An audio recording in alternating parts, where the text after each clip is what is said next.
Bukannya mencari tempat aman, sejumlah warga justru asyik menonton saat terjadinya angin puting beliung di komplek Candi Dieng, Banjarnegara, Jawa Tengah. Seolah tak kenal takut, bahkan terlihat sejumlah pengunjung mencoba mendekat dan berselfie berlatarkan angin yang juga disebut sebagai Das Devil itu.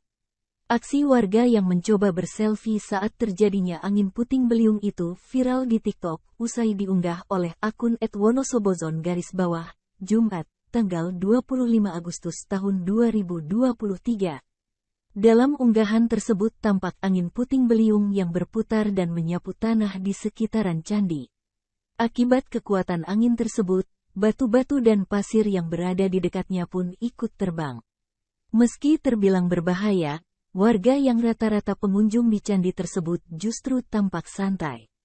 Mereka bahkan berusaha mendekat agar bisa menyaksikan dengan jelas fenomena alam tersebut. Beberapa pengunjung bahkan berusaha berfoto dengan latar angin puting beliung. Tampak seorang pria dengan mengenakan kacamata hitam dan setelan baju biru berpose di depan angin puting beliung. Akibat derasnya angin, pria tersebut hanya bisa berpose selama beberapa detik lalu menjauh.